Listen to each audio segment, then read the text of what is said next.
గతంలో కంటే మోడీ గారు ఈరోజు ఉన్న పరిస్థితుల్లో భిన్నంగానే ఉన్నారు. ఎందుకంటే చంద్రబాబు నాయుడు అడుగులు అడిగేసి నడిచాడు ప్రధానమంత్రి గారు. అక్కడ జరిగిన ఊచకోత 26 మంది మరణించిన పాకిస్తాన్కి మనకి యుద్ధం వచ్చే పరిస్థితిలో ఉండగానే ఎంతో ధైర్య సాహసాలతోటి ఆంధ్ర రాష్ట్రం కావాలనే మోడీ గారు వచ్చారు.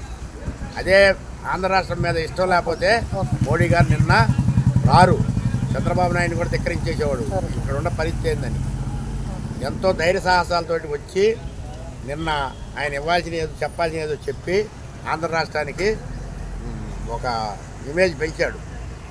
దానికి ఆంధ్ర రాష్ట్రం 5 కోట్ల ఆంధ్రులు కూడా నమ్మకం కుదిరింది మోడీ గారి మీద. గతంలో అంటే చెమ్మ నీలో ఇప్పుడు మట్టి తెచ్చి ఇచ్చాడు, ఆయాల నమ్మల ఎవరు నమ్మకపోయినట్టు దానికి తగ్గట్టు మనకి పనికిమాలిన ముఖ్యమంత్రి ఒకడు వచ్చి పనికిమాలిన పనులు చేసి ఈ రాజధాని చిట్టడి చేసి రైతుల్ని నానా హింసలు పెట్టి బేడీలేసి ఆట్రాసిటీ కేసులు పెట్టి లోపలేసి ఎన్నో యుద్ధాంశాలు సృష్టించాడు.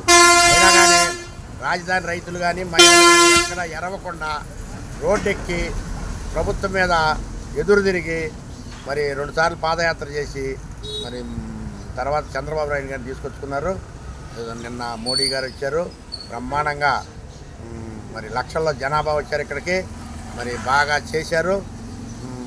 మోడీ గారు కూడా మంచి టాకింగ్గా బాగా చెప్పారు. భుజం కలుపుదాం, 3 సంవత్సరాలు రాజధాని నిర్మాణం చేద్దాం, ఎవరో అడ్డం వచ్చేదని కూడా అనే మాటగా మాట్లాడాడు. ఆయన అర్థం చేసుకునే వాళ్ళకైతే, అర్థం చేసి తెలియని వాళ్ళకైతే ఏమి లేదు, ఆయన భాషలో మనం అర్థం చేసుకోవచ్చు.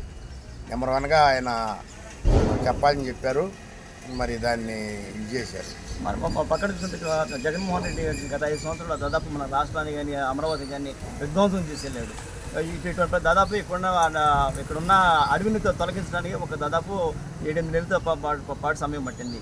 3 సంవత్సరాల్లో అమరావతిని మన బాబు గారు నిర్మించగలరా? బాబు గారు ఆయన చేసిన పనులు ఉన్నాయి, ఏమున్నాయి? ఉమ్మడి రాష్ట్రంలో మరి హైదరాబాద్లో మరి దాన్ని ఏం చేశారు, సైఫరాబాద్ చేశాడు. ఆయాలు కూడా నవ్వారు, నేను కూడా నవ్విన వాళ్ళలో నేను కూడా ఉన్నా. ఎందుకంటే నేను కాంగ్రెస్ వాదిని కాబట్టి ఆ రోజు నవ్వా, ఏం చేస్తాడు ఈ రాళ్ళలో అయినా, ఈ రాళ్ళ కొట్టల్లో ఏం చేస్తాడని. మరి ఇలా అది ఆయన చేసిన అభివృద్ధి అక్కడ ఇవాళ దాని ఫలాలే అనుభవిస్తున్నారు తెలంగాణ వాళ్ళు.